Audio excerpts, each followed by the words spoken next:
evening, good afternoon, good morning, depending on where you are in the world. Welcome to Raising Excellence, the most important 90 minutes of your day. I'm Michael, the MC and Opportunity Ambassador for today's adventure. And today's show is simply Let's Get Stoned.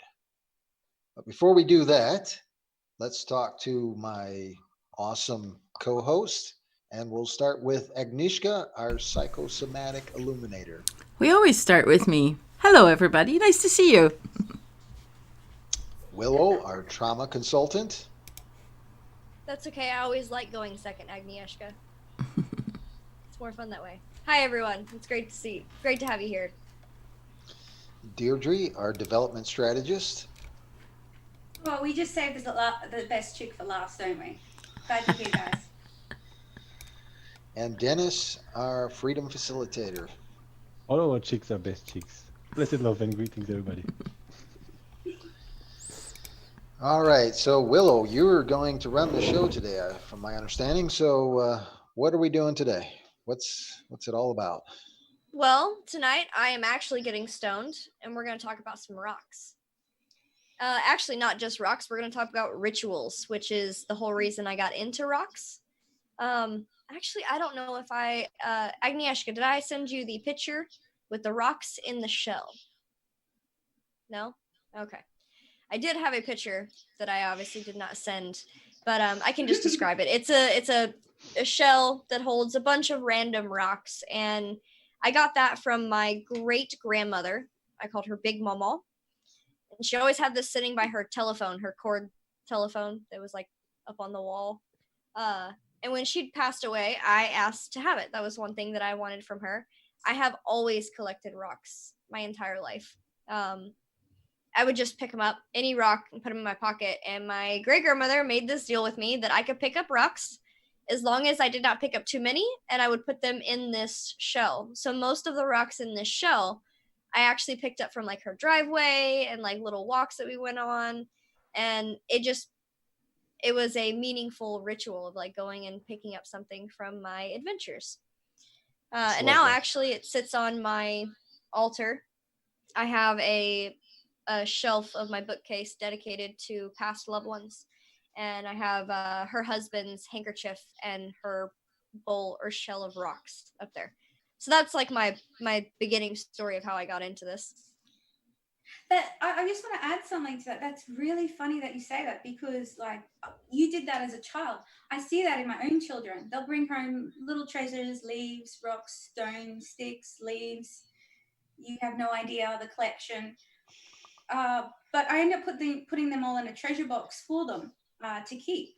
And that kind of has never left them. Like I have a 13-year-old and she still does things like that. So it's just interesting that it starts at childhood. It's true. Yeah, I can relate to that too. Sorry. Go ahead. No, go ahead. Like for me, it wasn't only rocks, but there was like small items. Could have been like a present or something meaningful. A little something that my mommy gave me when I was a little child, and I just guarded that, and I have a little box, and from when I was a child. So I can relate to that as well. So I haven't been specifically collecting like certain items, but there's like a few items that stood around and were there, and I guarded them. So I think it's a way also of relating to your environment.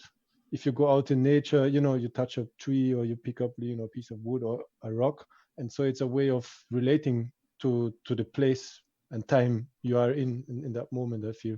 And then if you take it with you, of course, and you mentioned that last time, it creates a connection, right? So you touch something, the memory comes back, and it helps you to anchor those moments.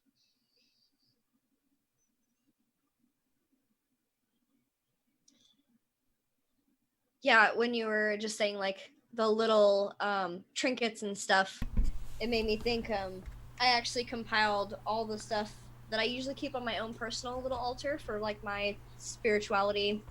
I just go and look at it, and sometimes if I'm praying that day, then I'll sit near it and I'll pray. And if I'm just thinking about something and meditating, that's kind of where I do it. It's my little space. But I have like a coyote vertebrae. And the reason I love coyotes And I know that I know I'm saying it wrong. It's just how I've said it my entire life, and I love the way I say it. But my husband reminds me every time it's coyote. I know. I don't care. Stop saying it. But You're allowed. they. You hear him in. I can hear him correcting because he's right. I like. It's nice to know the proper names for things, but it's also nice to know like your roots. So the reason I like coyotes is because they are the only animal in North America. Sorry, I have race car drivers next to me, and they like to just take off. They're in all 50 states. They have been seen in New York City, in Central Park. And a fascinating thing about coyotes is when you hunt them, they do a roll call at the end of the night. So when you hear coyotes in the distance and they're howling, they're doing roll call. And if one of their numbers is missing and dies and they don't come back, they produce more pups that year. So the more you hunt them, the more they breed, and the more like they just spread. They just increase their numbers, which I find it fascinating how resilient these animals are. So that's something I definitely keep on my altar. Along with, I am obsessed with wolves. So I have like tons of little wolf things. I'm trying to figure out where my camera is on here. But I keep these all on my altar to try and remind me of bits of my personality. Because with PTSD, sometimes the depression can take over and all you feel is sad. That's all you are. And it's really hard to like get out of that. So going back to a place where I have memories of feeling different things really helps me reconnect to myself. I also put a lot of things about like my ancestors. Like my stepdad's a really important father figure in my life, and he is Scottish, and he loves horses. And horses are always in my childhood, so I have like a picture of a horse in the back of my altar to kind of remind me of like the ancestral stuff. I kind of feel like I'm talking a little bit too much, even though I am the host. I enjoyed you I don't pointing want out to lecture, so. the coyote, el coyote. How do you say that in Mexico? It's el coyote, no? How you pointed out Got that. me. Because it seems to be a pattern of nature actually, which is you can look at the plants, at flora, fauna, and the people as well. And if you really look closely, you might even, you might have come across it, or to me it just seems logic. If any species is in danger of being extinct or under heavy pressure, and if it's not about living but it's about surviving, then look and see, and those are the ones who multiply the most and the fastest. And if you look at, but that's a whole new chapter. But if you look at human population as well, you will see that in the southern hemisphere, not generalizing, but generally speaking, the people have more children, and populations that are under heavy pressure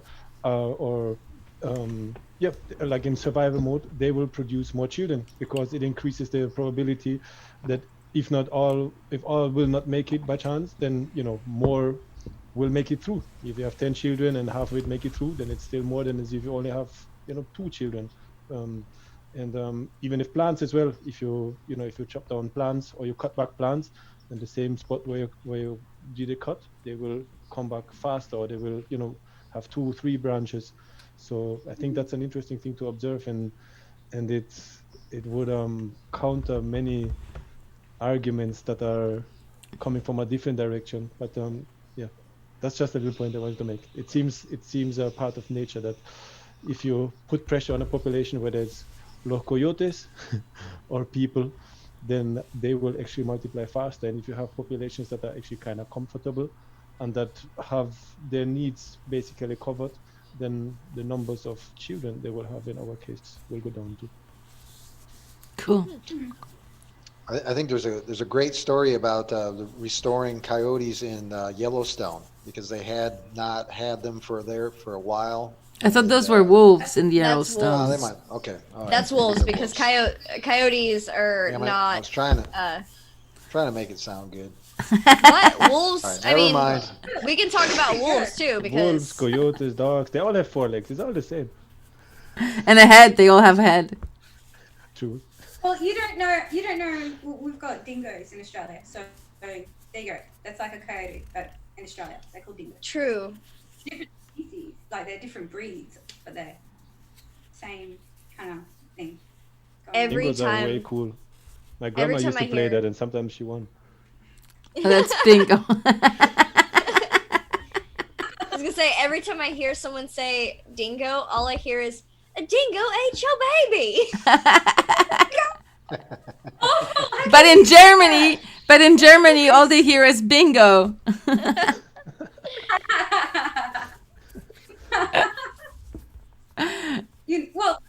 You know that dingoes aren't actually in Australia. They are only on Fraser Island. So if they're caught on the mainland, they're shot or sent back because they're endangered. So I'd say they'd be sent back to Fraser Island, which is where I live now. They took all their coyotes and put them on one island. That's the Australia way, hardcore. I mean, isn't that how Australia was made? You just put a bunch of people on an It island. was a penal colony. It was like, here, we're gonna put all of our criminals here on this island, and good But luck. they weren't criminals. They were just slaves, you know. Let's get real. They were mostly like picked up for loitering and, you know. Well, I mean, that was when let's- they put people in jail for debt too. So I was gonna if say didn't pay they their still do debts. that. You're still a criminal if you have certain substances on you, or a criminal like. If you don't There's pay so your many ways to bills be- or to your tickets or whatever. Luckily, everything is so different now. Yes. So going back to rocks, You I don't have wear this. your mask. I didn't show you guys this rock the Just other make day, masks. but this is my cool rock. Look at it. It's just is like that? it's a regular rock.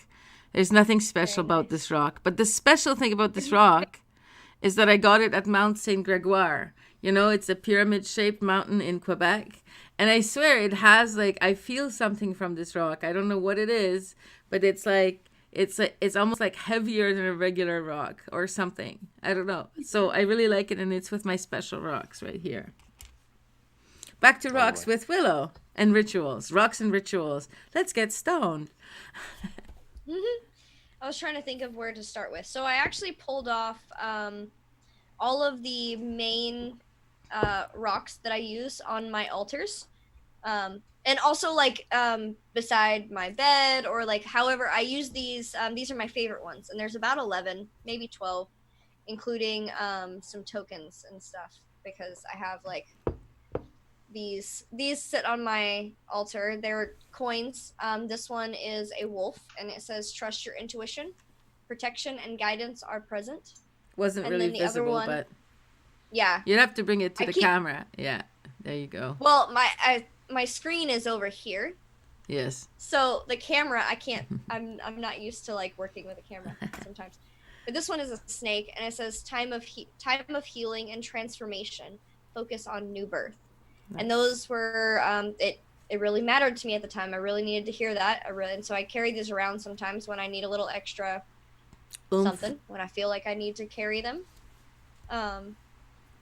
Yeah. So you're gonna take us through your rocks and how you use them for rituals and for knowledge. Is that what it is? Well, the rituals are all pretty much the same. I was gonna take you through the certain crystals and rocks that I use and what they help remind me of when I need them. Because it's not really a ritual. It's more like I see that one and I'm like, I pick it up and I'm like, you know what? I feel like I should carry this in my pocket today, and then I do it because it reminds me of something. But it's not. So not is it like based I on the get to walk chakra out and- system? Some of them are. And actually, the ones that I thought, I thought the obsidian, we'll start with those. So I have 3 obsidians, and I thought that these didn't have anything to do with the chakras. But come to find out, the obsidian, black obsidian specifically, has to do with your base chakra, which I have a lot of stones that I unintentionally picked up just because they related to me, and a lot of them really relate to the root chakra, which actually is the one. I have one ritual that I'm going to go over with y'all, a very vague ritual, and it is over the root chakra because that was one I really struggled with. And if you're going to start somewhere, you might as well start with your root chakra, 'cause you So gotta that's start the there. red jasper? Oh no, that's the obsidian? Yeah. The red jasper. Well, the obsidian. Ooh, I dropped it. It went way Don't down drop to the it. root. Well, I dropped the obsidian, so I think it's fine. But I didn't drop the jasper.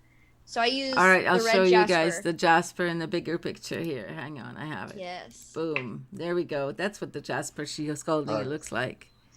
I showed the obsidian while you were talking too. Nice. Yeah.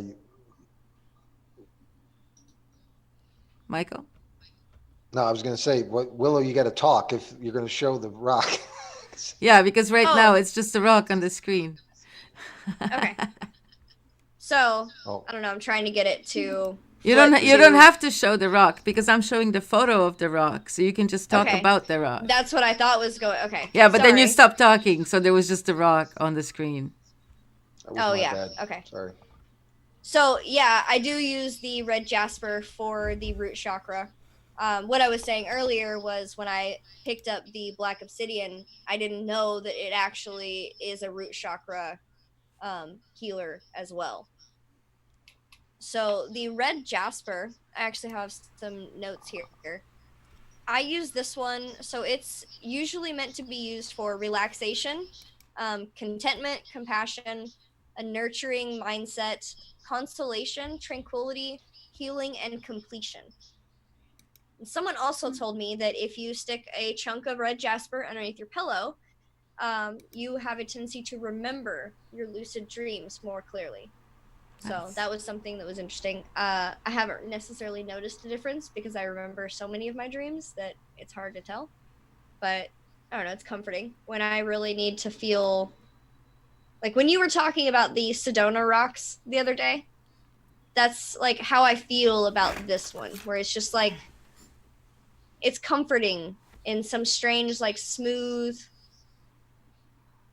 harsh kind of way.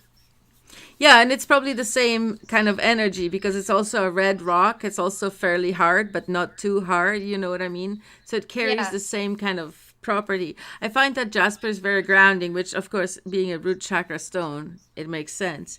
But I also find it like I just almost like makes me away from flighty. Does the opposite than kyanite does. Because the kyanite will get you into the imagination realms versus jasper or something like this iron-filled rock. Because the reason this rock is red is because it's full of iron, right? Yep. Same So- same with the jasper. Right. Also, when I'm having problems with my root chakra, I get anemic. Meaning I need Interesting. iron in my body. So I will crave things like this is where I will have like weird dreams about hunting for olives. Have you heard about the iron fish? No. So there are regions in Philippines and Oceania, which is supposedly a continent, the islands. There are places where there's not enough iron and they don't have enough iron in the diet and they have some issues. So this company makes these iron fish, and it's just like a fish made out of iron, and you're supposed to put it in your soup, cook the soup with it, and then take it out, oil it like an iron pan, cast iron pan or whatever. You oil it, put it back on the shelf. So every time you make soup, you can put this iron fish in the soup, and it'll release enough iron to maintain your diet. And I it never heard has- about that, but I know that iron pots do the same thing. Like if you just have a cast iron pot and you're cooking that, you'll get a little bit every time. I guess maybe I the had people wondered there are about not that. rich or something. I had wondered about that because I use cast irons and I was like, there's got to be some transference of the material. Like, it has to. Mineral. Like, yeah, minerals. One of the best Gotcha. sources, natural food sources of iron seems to be blackstrap molasses. Not the normal one, but it has to be the blackstrap molasses. If you're deficient in iron or once per month for ladies, that's a good thing to add to your diet. You can put it in your, I don't know, oats or Cookies? cereals. Oh, not cookies? Not sure. I mean, I always thought liver. Wasn't liver one for good for iron? Yeah. I I guess like there's out of that I one like too. liver, but I'm allergic to meat, so that's not helpful. But the blackstrap molasses we could make some cookies out of, I suppose. So what other Yeah. rocks are you showing us, Willow? So I actually wanted to talk about the black obsidian and the properties because this is my favorite. I didn't get to talk about its properties. And I've always been drawn to black obsidian, and I never understood why until actually I found this wonderful site. I'll have to remember. It was like Change of Flight or something like that about spiritual and the metaphysical properties of stones. But it says obsidian is very helpful after traumatic events, especially sexual assault or domestic violence. And anyone that I have known that actually loves black obsidian and has an obsession with it, a lot of times they often have a history of that too. So I found that it's a very comforting. I don't know what it is. I don't know if there's a scientific reason behind it. I don't know if it's a spiritual. I don't know if it's magic. It could be. I don't know. I don't even care because it calms me down. It actually has a physical or physiological effect. When I hold black obsidian, I feel calmer. My husband went to Kansas for a week, and I have hallucinations when I wake up and when I go to sleep. I can't hang things on the back of my doors. Otherwise, I think that there's like men standing in my doorway, like staring at me as I'm sleeping. I see shadow people all the time. It's very disturbing when you're asleep and then you wake up and you're very vulnerable and all of a sudden you're seeing these things. And that's always been one of my biggest fear. Like there was actually one point where I was convinced there was someone in my house while Kurt was away. And I had my gun ready. Like my gun was in my hand. And it wasn't until I realized that it was the refrigerator kicking on that that's what I was hearing. And I finally called Kurt and I was like, babe, will you please walk me through how to uncock my gun so I don't shoot a hole in the fridge because I'm trying to be responsible. But I really got freaked out. Like I got so freaked out that I was convinced there was someone in my house. And this is before I had, I didn't know anything about stones.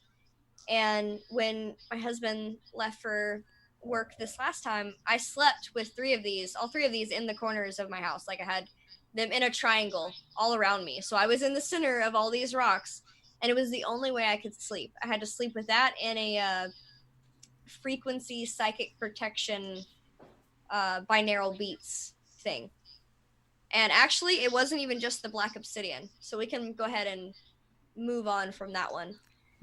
Well, actually, I should mention that it is also good for purification, transformation, fulfillment, metamorphosis, manifestation, practicality, and psychic abilities. Cool. So the other one that I like to use is black kyanite. And I have a tendency to really like the agates and really like the kyanites. I love blue kyanite, even though everyone I have met says that I should not wear blue kyanite. It's not good. It makes me just like, hi guys, Flighty. I'm way up here. Like, but so I've never touched black kyanite or seen it really. I don't know. I never really noticed it. It's not something that stood out to me. So what does it do exactly? How does it work? I'm showing it on the screen right now. So when I looked this up, I couldn't find the list of like what it does, like all the other ones. All I could find was about kyanite in general. So it's basically like blue kyanite, takes you out of your body into the imagination realm. Makes it does, but the special thing, yeah. The special thing about black kyanite is that it grounds the body when you're aligning the chakras. So it's not grounding so much that it's going to keep you from opening your chakras or reaching that like meditation. It's kind of like for me, it's a tether. So if I'm having a meditation and I know that I can tend to like, I'm going to be getting out of my body a little bit. I'm going to be remembering some stuff or going over some stuff that's going to make me want to go out of my body.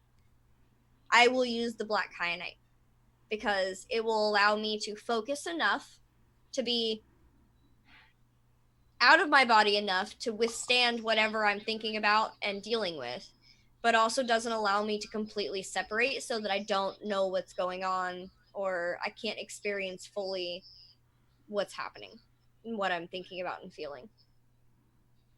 So I just looked it up. I remember seeing this on this website, but here it says black kyanite tends to be more grounding, and different colors respond with different chakra qualities, but the black kyanite is black, so black is a general protection stone.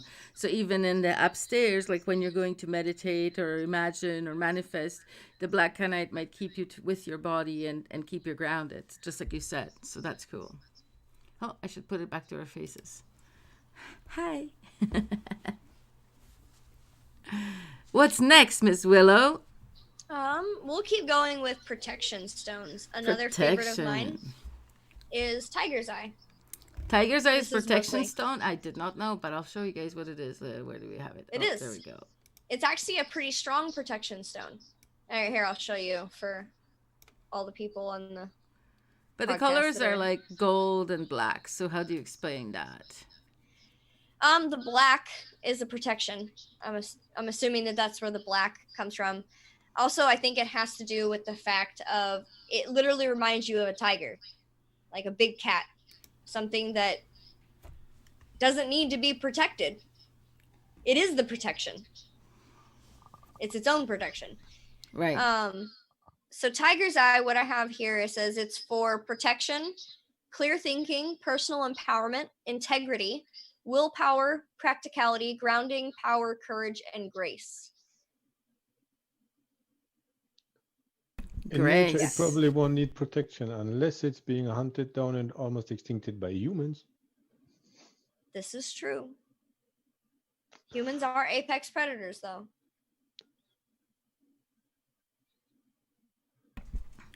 We're not good. We're not better at most things than animals, but there are some things we can do that are different. Our eyesight's not better. Our physical strength is not better. But putting it all together with that brain of ours.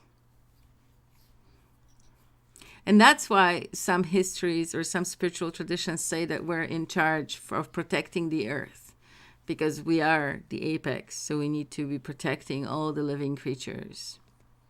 We have the capabilities, but we have to heal ourselves and be a whole human being before we can begin to properly love and help other beings. Which is why part of the reason I do this, why I'm part of Raising Excellence and have my own business, is because I don't think when you see evil things that happen on the TV or in your life, maybe in your personal day-to-day life, those things aren't happening because that person is just a bad person, that they were just born morally bad. It's because there's a lot of people out in the world who aren't whole human beings. They're still trying to survive, and they're failing at it in a lot of cases. They're like wounded animals wandering around. And like the rituals that you do in your day-to-day life, it really adds up to like a map of who you want to be. It really does change Who you're growing up little- into.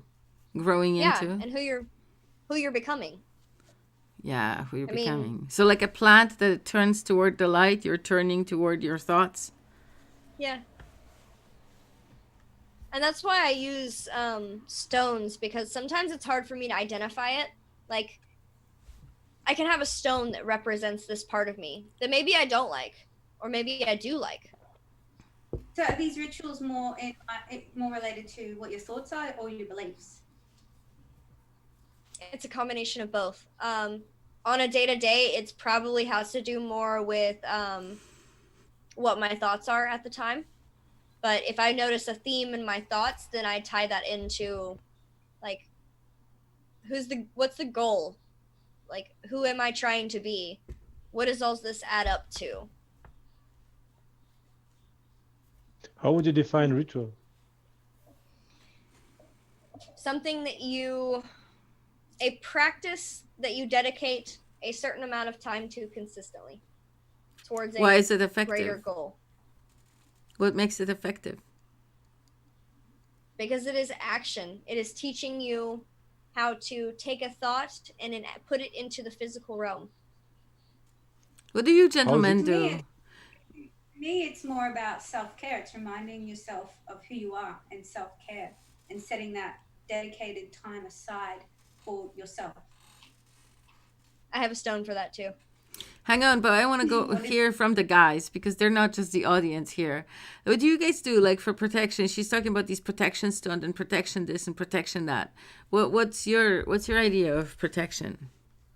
You go first, Mike. Oh boy. Okay, I'll give you a second. I, for protection, I collect rocks and I have those round ones. And just like David, I have a slingshot. So if I need to protect myself, I just put it in the slingshot. Because you're in Germany and you can't have a gun. Is that why? That's one of the few things that are not regulated yet. You can always stab them in the eye with a pen. I mean, that's legal in every country. You can have a pen. So, just saying. But yeah, the closer you get to the person, is the more dangerous it becomes. It's true. Yeah, I think up here, Mexico, it's machete. You know, El it's machete. machete. Yeah, you can't carry a pocket knife, but you can carry like a 3-foot machete. Because it's So- a garden tool. So I love how when like we're actually talking about two different kinds of protection. But there you go. I have that kind of protection too. Well, that's a And knife. We can have a whole show of like all how the she's- firearms and knives that I have for that kind of protection. But I guess now I'm curious, what do you guys do to protect yourself from negativity? What do you do to protect yourself from your own negative thoughts and your own flaws and your own self-sabotaging behaviors? Smoke weed. Another wonderful ritual that I love to engage in. Cheers. I swear Michael would have said journaling. Oh You yeah, would that too. think. Then Dennis is the saint one. Despite the Jamaican accent, Dennis doesn't smoke or drink anything. He's just like a pure temple. All right. What do? I journal. I do journaling, or I just don't do anything and just stop and be with myself. That's a confronting thing that people should do. Well, honestly, the place that I live is kind of like a mountain of quartz. So it's got like this. It's got like a energy, a power, and there's some legends and stuff about like this place being a particularly unique place to the ancients. So to me, like there is something about this place that that makes me feel Safe. powerful and secure. Yeah. It's probably really good for your chakras too, like living on a quartz mountain. Any kind of negativity or whatever would be easy to just disperse into the ground and like allow it to transmute back into the earth. Because that's one of the things dealing with negativity, and that is what I sometimes do. Negative thoughts, negative feelings, negativity that may theoretically come from outside, because in reality, nothing comes from outside. You're just allowing things in, right? It's not so much things that are trying to get in all the time. People, news, next door neighbors, crazy aunts. There are different people trying to get into our psyche all the time. But it's up to us whether we open the portal or not, right? So say we do open the portal, there are ways of releasing that negative energy out of us and spending time in nature, walking barefoot in grass, sitting on a giant rock. Those are some of the best ones. I love laying down on a giant rock. That's great. Me too. I've got a giant rock right next to this room here. It's like, the size of an House. automobile. Nice. That's cool. True. There's a bunch of. Go ahead. Yeah, I was gonna say the same thing, like go out in nature, be around good people, take time with the children, read a good book. Music is a big thing for me. Working out, everything that really empowers yourself and that helps you to center within yourself and make you feel good, that is already protection right there. Cuddle an So- animal. Yes. Although I wanted to cuddle the deer that came to our yard the other day, but Eric said not to. He said no. Yeah, that's probably John not a good John idea. wouldn't appreciate it. I'm wondering, these rocks and these rituals and stuff like that. When it came to like organized religions, a lot of this stuff is basically considered witchcraft and so forth, and kind of shunned. And a lot of this knowledge is kind of been. Is it though? Or is it just appropriated and kept to the ceremonies of that religion? Because have you seen the hostia, whatever that's called in English, the body of Christ, and what it is like it's in a gold chalice that's shaped like the sun with all these huge jewels. Like, don't you think those rocks have a lot of energy in them? Oh, I don't disagree with you, but I'm saying that for the common man, a lot of this stuff was taken away from their understanding. What do you guys think about that? And then also in regard to like the rituals, because it seems like the religions always have a lot of rituals, but But we're told that anything other is superstition, not ritual. Like, if we give it to you from the church, it's a ritual, but if you do it for yourself, it's a superstition. But in reality, it's yeah. In reality, it's the ritual that actually anchors neurolinguistic programming in your brain. It's through ritual that you can shift your consciousness. It's through ritual that you can shift the egregor of a family or of a relationship. If you're finding that there's a habitual pattern of, for example, arguing or putting each other down or something like that, there's a way to shift it with, ritual, ceremony. It's connection. But I feel it's connection that happens through ritual. If you look at the ritual of the harder, of the circle, of the capoeira circle, then that is what happens. There's an immediate connection of everybody who is present. Then there's a connection to those who came before, and then there's also a connection to what and who will come afterwards. And a ritual, a ritual is not magnifying, but what is the English word for it? It increases. If you just do it once, then okay, that's something. If you do it twice, oh, that's already more. If you do it, over many days, over months, over years, decades, and even lifetimes, and it is a chain of events that you connect to when you continue that ritual, and when you're aware of it, even more so.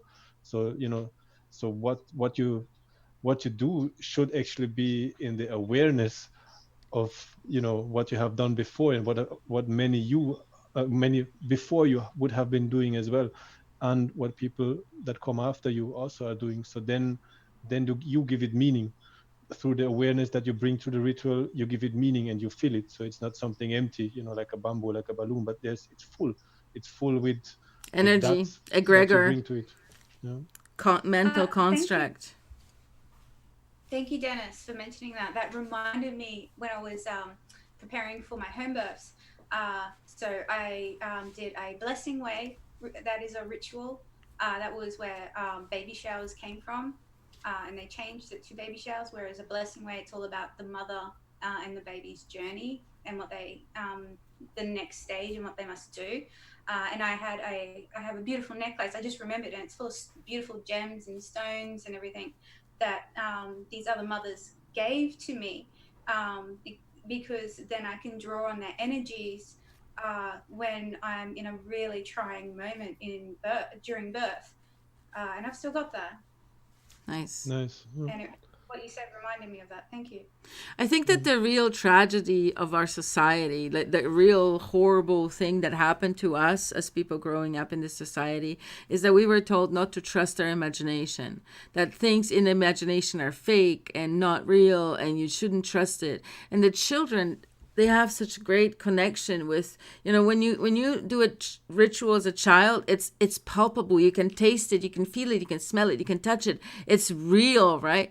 But then it's kind of beaten out of us through schooling and through, living in society and get a haircut and get a real job and all of that we don't actually have that power anymore, the power of imagination. We can't rein it in and create something amazing with it. So that for me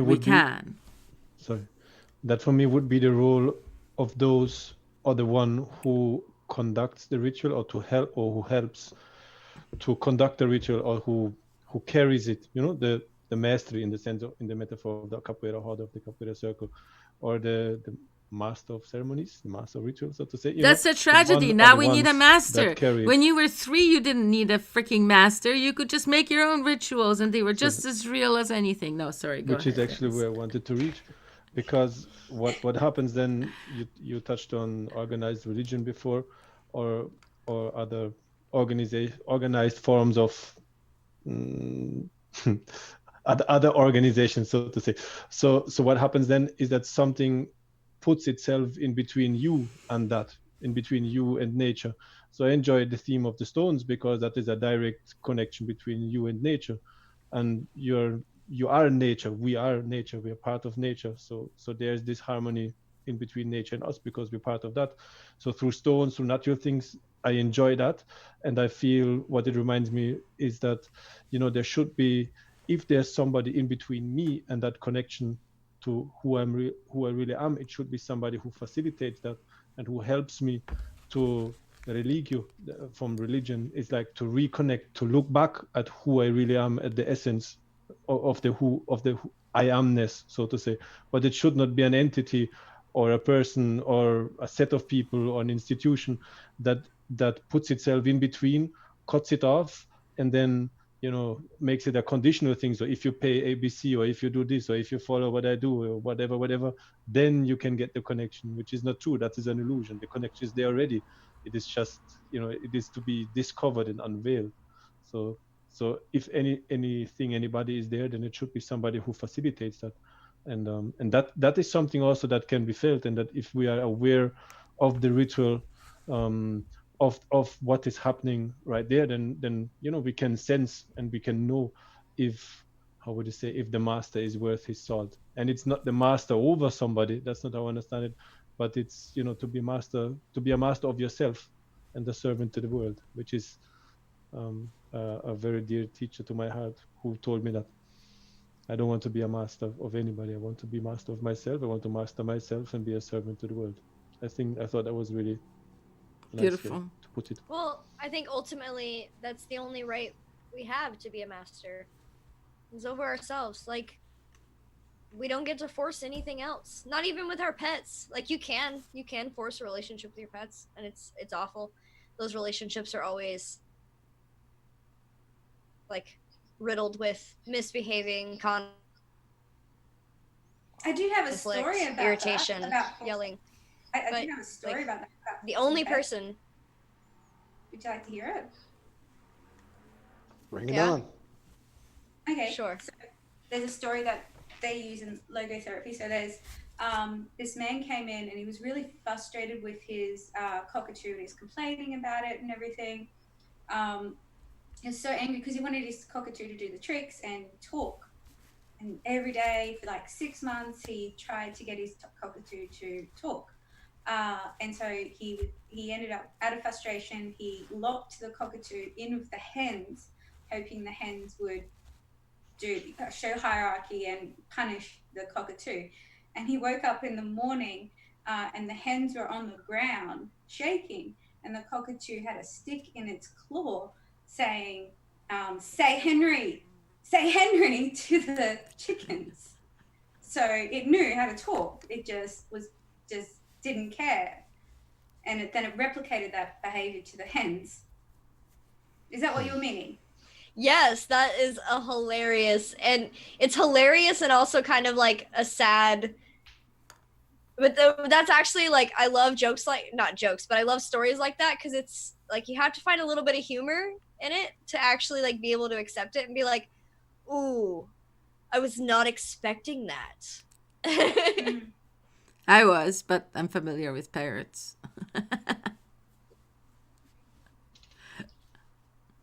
That's exactly what a parrot would do.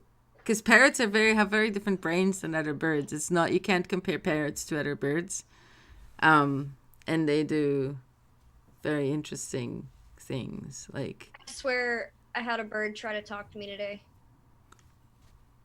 It was really strange. I like walked up to my work and I realized that I hadn't texted them. And so I texted them and I was like, hey, you guys, I just pulled up. Is the door unlocked?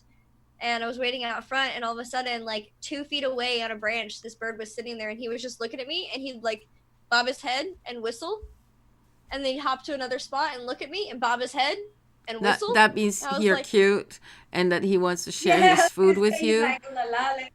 Yeah, like you. so bobbing his head, that means he's regurgitating. So he ate a nice, lovely worm, and then he thought, "Oh, she's cute. I want to share my worm with her. Let me."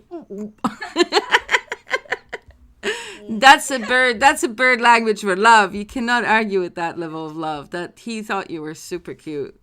I mean, I can appreciate the sentiment. I can feel flattered and disgusted at the same time.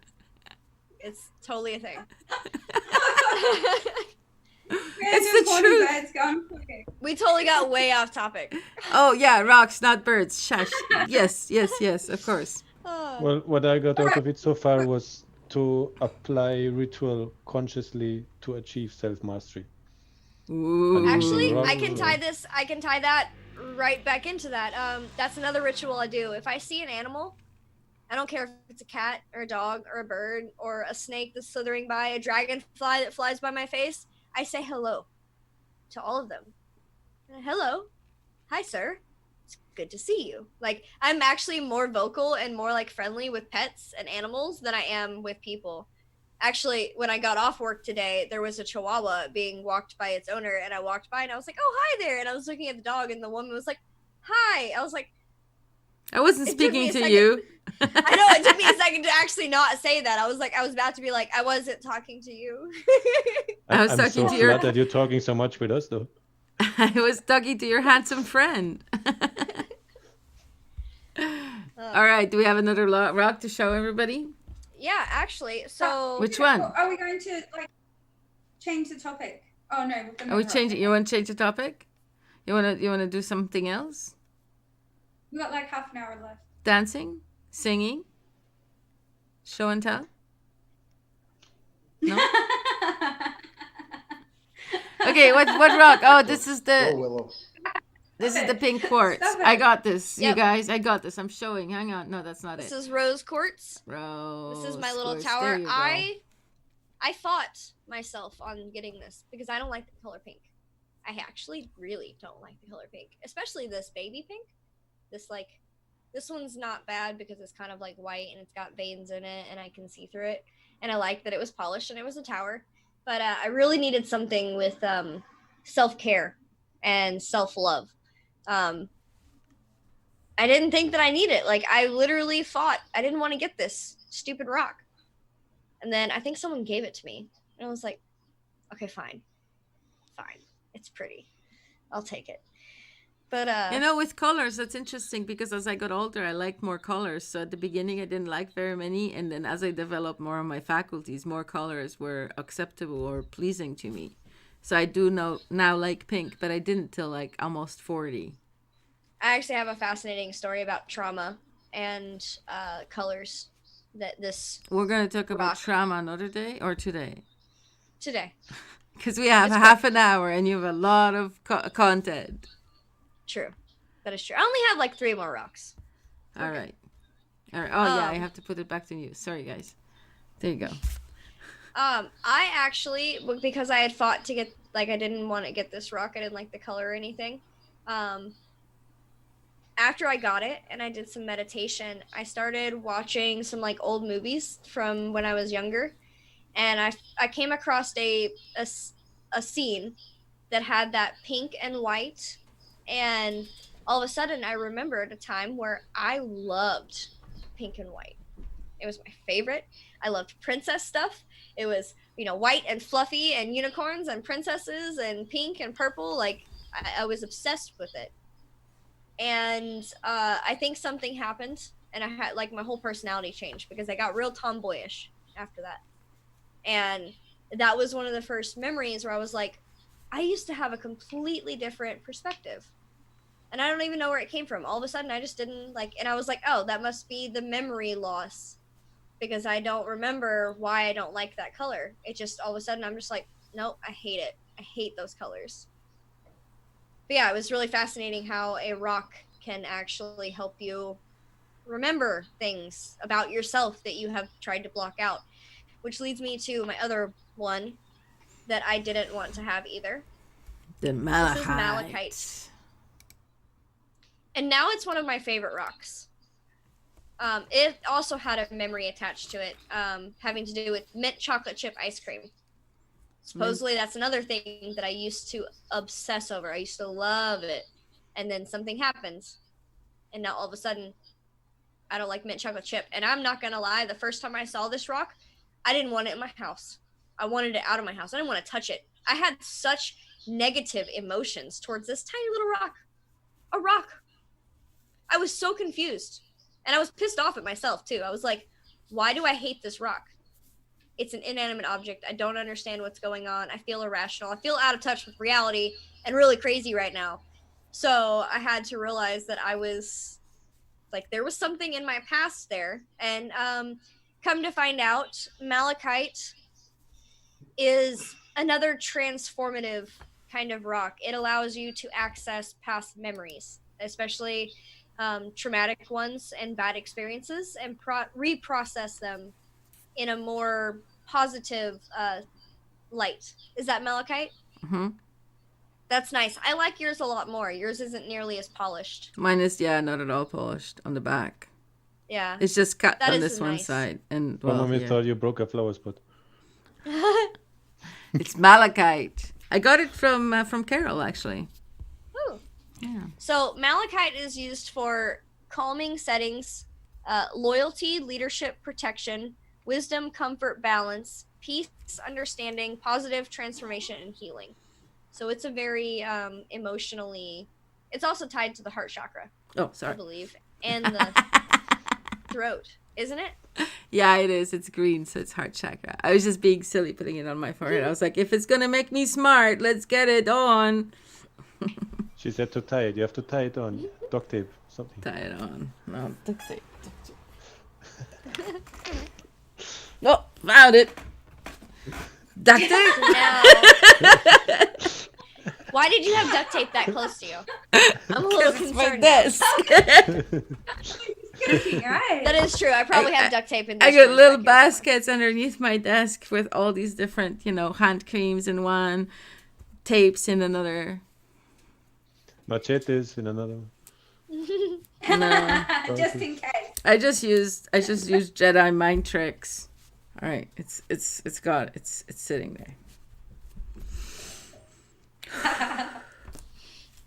So But Sue Balance, you just sit there. I hooked it on my bra. I hooked the edge of it on my bra. Oh, okay.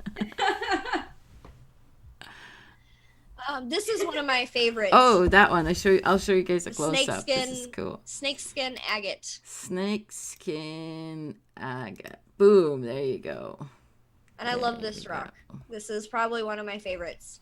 The only thing I could find on it, and actually when I got it at the store, that's the only thing they told me about it too, is that this says it is believed to help us initiate the movement of Kundalini energy through our chakras, out through the crown, bringing the spiritual enlightenment that we seek. So it's kind of like a boosting rock, so to say. And How do you spell the name again? I didn't get the name. It's an Snake- agate. Snakeskin agate. Thanks. Yeah. Here's my agate. This is the one I have left. I gave my other awesome agate to my uncle. Ooh, that's pretty. But yeah, it's cool. It's cool. I love this show about the rocks. I get to touch all my rocks and show them to you guys. Look at this agate. It's so cool. I love it. So, what else are we doing today? Are we doing anything else? Is that the last rock, or do you have one more? No. I have two more. Two more. Oh, okay. The amethyst. The amethyst wasn't a very good picture. I'll show you guys the amethyst that she's holding. Yeah, there. I wasn't satisfied with the picture I took. But like here is the Hang on, I'll put it back on you. There you go. Yeah. That's much better. It's much richer color than on the Yeah. table. It I think it actually would does have been a pretty rich. I think it color. would have been better had you taken pictures on a white background as opposed to on the table, because it didn't really reflect the lights of the rocks as well. Yeah. It did good with other ones, but not with not with the amethyst. So the what I use amethyst for, I've never really been a big fan of purple. I didn't have much attraction towards it until I saw that one crystal. And I was like, that's mine. That's my crystal. I don't know why, but it's my crystal. And I took it home, and I use it when I am trying to meditate to open my third eye. And I haven't had much luck with it yet, but it is calming and peaceful a little bit. And sometimes a little chaotic. Sometimes I just get really, really frustrated with it. I actually did not put amethyst on my list, so I cannot tell you the healing properties of it. I apologize. I'm a bad host. It's a You're doing crystal. great. You are doing great. It's a crystal. Well, I think in general Yeah, it's like I guess it's called the Master Healer. Yes. I did look this one up because I've got one. So Oh, tell us what so- it is. Yeah, I want to Let's see. see. yours. This purple crystal is a variety of quartz and ranges in color from pale lavender to deeply winey purples. Amethyst is known as the master healer and is believed to heal all systems of the body. It is also believed to be powerfully spiritual crystal aligned with the third eye chakra, making it And- perfect for meditation and expanding consciousness. Yeah. So Heather is supposedly- wearing one at this moment, she says. Oh wow, that's awesome. I was told that because this crystal, like the purple, represents your third eye, and that's what's supposed to help open your third eye, and the white is your crown chakra, which is the enlightenment. The corona. Crown. Corona is crown, my dear. That's the same word. Oh well, okay. All right. So the last but not least, I actually have 3 of these. They all hang from my ceiling fan poles, the chain, in my bedroom and my living room, and then I have one that sits on my altar, and this is actually the one that sits on my altar. This is my little tower, and you can actually see the light just reflecting off of it like it's glowing. They do tend to glow in the sunlight. They are for Put it back. I Actually, messed up. technic- Put it back. Put it Oh. back in the sun. Yeah, it's pretty cool. I was going to show them the big picture, but then you started showing this cool, and then I put it to the fallacy, and I got all confused. It was confusing for a moment. Let's see the selenite right here, you guys. What a gorgeous picture! Look at that picture of that selenite. So freaking that's actually the cute. one that's hanging in my living room because it's the biggest Nice. tower, and our old roommate wrapped that for me. He was pretty good at doing the rope knots. Let's see. Okay, so actually I found out today that this is technically not selenite. It is a sibling. Actual selenite is pretty rare and it's really fragile. So most of what you get in the stores is a sibling. I can't remember the name of it. It was like salt something. I cannot remember because I literally just found out today, and I was like, dang it, because everyone was like, what? Well, my whole foundation of crystals is now wiped out the window because I've been lied to about this very essential crystal. But it is it's pretty essential. Just like I actually have a regular clear quartz. It's an all-around booster. Yes. I keep No keep matter what you mine- have. I keep mine with my tarot cards to clear them. Nice. Yeah, I like to use the selenite mostly for clearing, and like purification, and I use my clear quartz as kind of like a booster. No matter what I have, it's just generally a good energy. I feel so strange using words like, "Oh, it's a good energy," because it's so hard to define. There's very little actual definition for these words, so based off a lot of experience, which I know a lot of people that's not enough evidence for them. Krista said in the other Spiritual Revolution show we were on, which is not out yet, but it will be soon, that it's about crystal pairings. Like a lot of it is about pairings. So bring one crystal that's maybe powerful and another one that supports and amplifies its power. Yeah.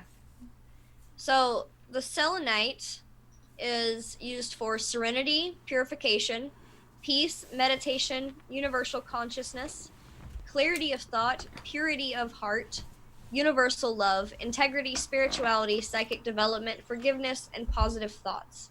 So just in general, a pretty positive kind of cleansing energy. And that's having when you go through like extreme traumas or severe traumas, things that make you feel dirty or damaged, like there's something wrong with you in some way. It can be a really powerful thought process and a practice to go and sit in front of this crystal and be like, you know what? I am just as pure as this. Like, I can really relate to this. And you can remember and remind yourself that just because things have happened to you doesn't make you who you are. It doesn't have to define you. I don't know. It's a very powerful experience and can be quite relieving.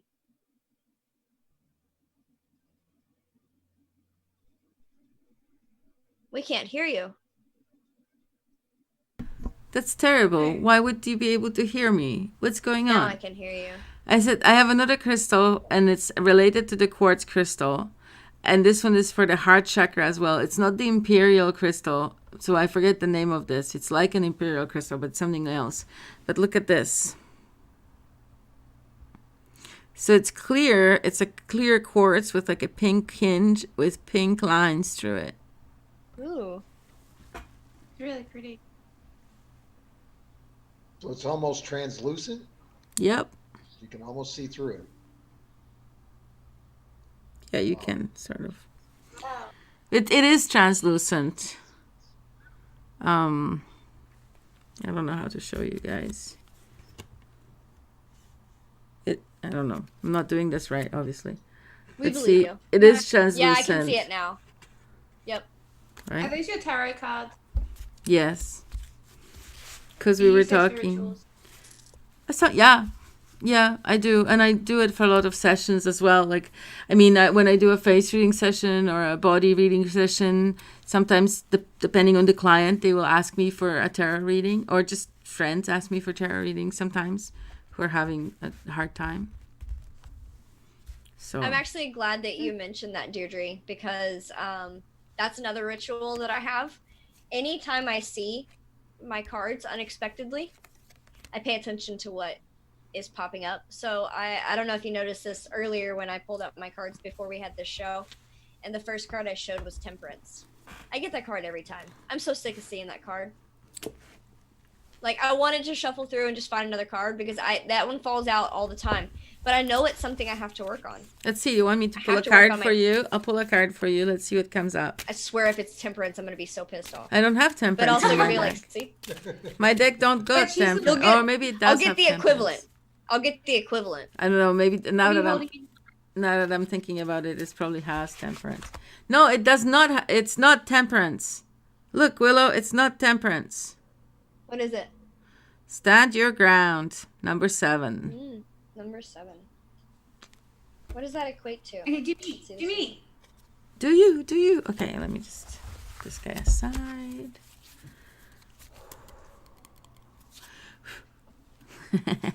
Okay. Heart chakra. Okay, let me pull you one more because maybe that was usually the heart chakra comes with something, and this one comes. And this card. Look. What's that one? Material harvest. So it's heart chakra, and look, there's a lot of green in his shirt too. So it's heart chakra with material. No, get out of my sight. I don't want to see that shit. We rarely want to see the truth when it's presented to us. That's bullshit. That's all I have to say to that. That's how I feel every time I see this Temperance card. Although it is beautiful. Like, Hey, look look. at that. I'm getting bullshit. Stand your ground. Well, she is standing her ground. She's repeating her. What about you boys? Do you want a card drawn? Yes, I want one. I want All one. right, I all want to know what's for dinner There you go. tomorrow. What's for dinner tomorrow? I don't do future. I just do now. So I don't. okay. I don't have any future kind of abilities. What would you like to know? You don't have to tell me, but okay. Let me see. What's on my plate right now? Two things apparently. Metaphorically speaking. Metaphorically speaking. Look at this. Mental conflict and deception came up. Whoa. I'm gonna have to pull a third card to clarify what that all means. So what does that mean? Let's see here. Well, I'm in the right company for Emo- working out my mental conflict. emotional loss. I don't know, Dennis. I feel like I should keep pulling because there's some kind of a mystery. But then emotional loss turns into transformation. It's a butterfly lady. Nice. And then, so if we did 3, we might, yeah. I think that's the end. That feels like the end. Yeah, it does feel like the end. Because it was just sacral chakra, so that doesn't... Okay, transformation with the sacral. So you had heart and sacral. So into what? Transformation into what? What? The butterfly? That's up to you.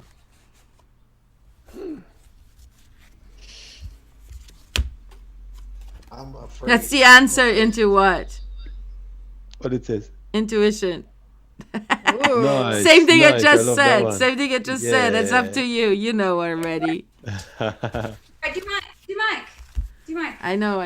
Hang on. I gotta, there's too much stuff going on in these cards. Hello? Anybody home? Hi. Okay, there we go.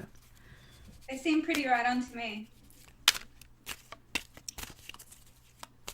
Well, 2 came up for Dennis right away, and I was like, oh no, 2 conflict ones. But conflict sometimes is good because it clears stuff, right? Ooh.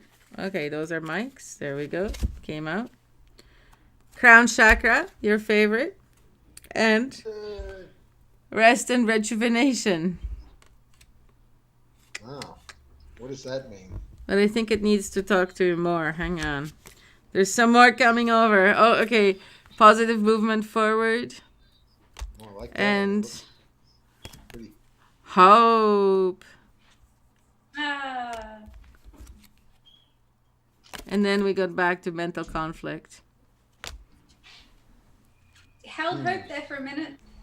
Just a second. But hope and mental conflict don't have to be mutually exclusive, right? He could have a mental conflict over releasing of his comforts in order to do more good work in the world, like I do. Like, you know what I mean? I want to be sitting there eating cheesecake, but I'm sitting here on this show sharing my wisdom with people or sharing my knowledge with people, whatever it is I'm sharing. I'm sharing something. I'm doing something, and I could be sitting there eating cheesecake and not doing it.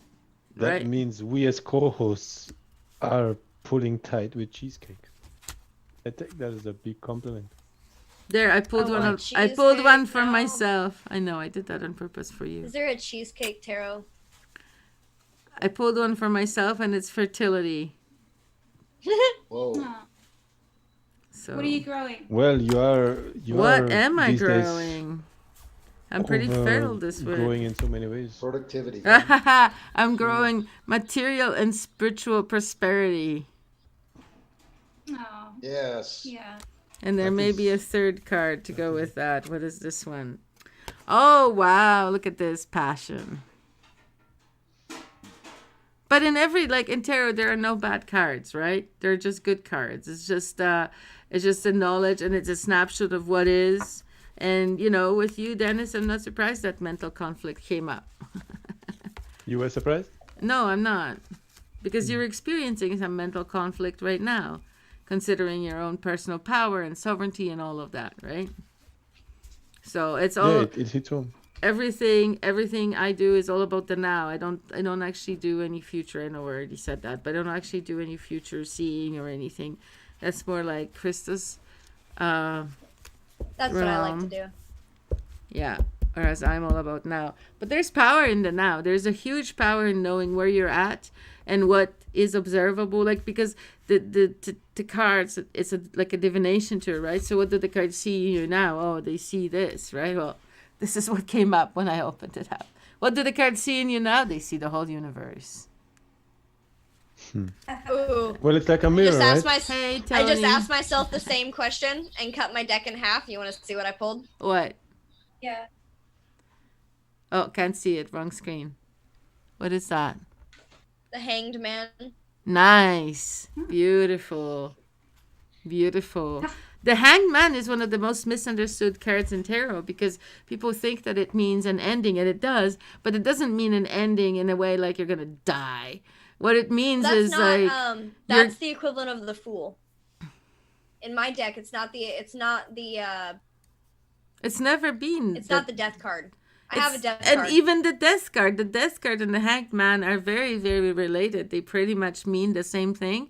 And so, but it's not a death card. It just means, oh, it's the death of your addiction to coffee. Now you're going to drink tea. Or it's the death of your addiction to your laziness. Now you're going to be productive. Or it's the hanging of your inability to move forward. Now you can move forward. You know what I mean? It's not that you're the Hanged Man. Is that there's a major change, like a life and death change in your life where you may not even recognize yourself 6 months from now from where you are now because it's such a huge and transformative card.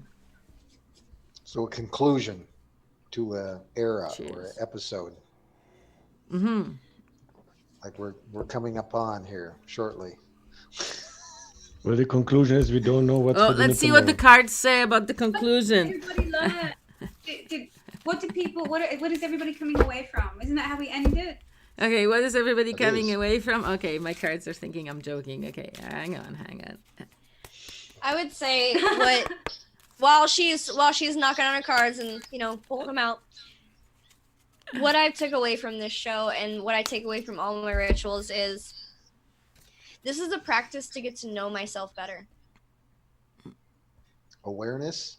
Yeah, Is that what that you get is? out of all your rituals is Awareness. awareness. I get to know myself better. I get to be aware of what is going on inside my head and not be ashamed of it because no one has to know what that rock means. No one has to know why I put that there. Yeah. And notice the awareness had the number 1 on it. There's so many things that you can see in cards too, because if it's a divination tool, it doesn't really matter what somebody wrote in a book about blah blah blah. That's not the point. The point is, what do you feel? What do you feel? What does it bring to you? The word, the number, the picture, the different elements of the picture, like the top with the nebula. I don't know if that's a nebula. Is that a nebula? The Stars. galaxy. Galaxy, yeah, that's it. And his beard and all of this stuff, all of that you can take in, meditate upon, and see what comes to you. Anyway, I guess that's how we're going to end. Willow should end. Well, She's no, got the end we stick. were going to go around the room and everybody kind of get a final thought in. Deirdre, did you want to? Oh, hang us a on, final hang on. thought? Before we go there. We'll do that. Hi, Heather. We love you. And moonstone necklaces are cool. And hi, Tony. Ooh. We wish you were here earlier, but we still like you. And this episode was kind of fun about the stones. And next week will be even funner. I don't know about what, but something. So thanks, guys, for listening and commenting. Now to Deirdre. Okay. Am I saying what I got out of the show, or can I just go awareness? Do a little bit of anything. Okay. What I liked about it is having us setting up your own personal space. And like Willow said, it doesn't matter if nobody gets why you've got a certain object there or it's positioned in a certain way. It's meaningful for you because that's your area. That is your space. And space is really important for balance. That was beautiful. Yeah. Dennis, how about you? I've been from when I asked how do you define rituals, on my mind there were thoughts about the difference between rituals and habits. So adding awareness, adding a conscious intent to a habit that you might already have or that you may create makes it into a ritual. So that's something I'm getting out of it, make make your habits into rituals, apply them consciously, be aware of them, um, and yeah, achieve self mastery through that, and or progress in their journey towards self mastery. And use stones. Use, that's the topic of today. There's certainly many other ways, and people and objects and things that could be applied to it. I really enjoyed the stones, and I thank you very much, Willow, for another show of insightful lessons about stones, and for sharing your rituals and your ceremony. And yeah, stones obviously can be really helpful for different situations. And we don't all have to be like David and use him in a slingshot to do the Jedi mind slingshot stone trick. So I'm taking a lot from today. Thank you. Although, worst case scenario, if nothing else works, I can throw these rocks at people. See? And they look sharp too. Some of them are. You can open some chakras like that too, I guess. And this malachite is quite like hefty. It's a hefty rock. Can you imagine getting mad at someone and be like, yourself. Okay. could you imagine getting mad at someone and like chunking a piece of malachite? Open up your heart chakra. Yeah. Open up your crown chakra with this one. Yeah. No, that would be this Spiritual- agate. That's the Spiritual purple shit one. talking is hilarious. And this one is on a string, so I could like. Here, I'll open your crown chakra. Let me open your crown. I don't want to hit any of the glasses I have on the table. Was just gonna ask if that's covered by your insurance. Spiritual stoning. Spiritual stoning. That's what this show has been all about. And you know what? I asked the cards what they think about the show, and they said it was a triumphant success. Lovely. Nice one. Yeah, well, I was going to add. I'll add to that, and that is that this show has become a ritual where we're doing it on a regular basis, and we're doing it from around the world. So we pull power from all corners of the planet, and the planet itself is a rock, isn't it not? So interesting to think about all those things, but. Yeah, I really enjoyed these two shows. I thought this was something that I didn't exactly know what to expect, but I think it came out beautifully, as usual. And honestly, one of the things was that I heard from all this was kind of like relationships. All these rocks kind of were about relationships. And that's certainly like another connection that can be made, I guess, out of this whole thing. We don't know what next week's show is. Does anybody want to throw something out as far as an idea about what we might do for next week, or might look to? Related to nutrition. Nutrition? Okay, that sounds interesting. Wait, That I sounds thought like we were fun. doing that permaculture show. Well, that is kind of nutrition. Nutrition and permaculture. Ooh, that's Dennis's wheelhouse. He's going to be shining like a star. Thanks, Dennis. That's hilarious because I pulled the star card. Well, Hold on. Did anybody pull the permaculture card? No, let me find there the is no- There is. there is no such thing. But I did pull the star Well, card. Wouldn't you say that this foundation and achievements card looks like a permaculture card? It looks nutritious. It's there is a rainbow. I mean, it looks rainbow, like a Gingerbread house. The I gingerbread mean, a house. house is a permanent culture. and there's some green stuff beside the house, like here and here, and the family looks kind of healthy and strong. All right. There's your permaculture card. Unless you want So to go for- back to transformation. You guys rock, and our audience rocks too. And the theme song of the day, Amen. everybody go now and look up Rocky Road from Eric Donaldson. Classic. We should have had it That sounds queued. interesting. I didn't think of it. Well, I just wanted to thank everybody for taking the time and giving us your attention as usual. We hope this was very helpful. If you'd like to know more about us or the show, you can visit us at raisingexcellence.live. And we're on all those different things, YouTube, Facebook, Twitter, and so forth. And We you'll can get catch us stoned again together. 7:05 p.m. Mondays and Wednesdays Eastern. That's right. So we're playing the outro now? Is that what we're doing? That's it. All right, That's it. let's say Bye, goodbye. everybody. Thank You're you, all everybody. You're We awesome. love you. Thank you. Bye. Bye bye. Thank you. Bye bye. Bye.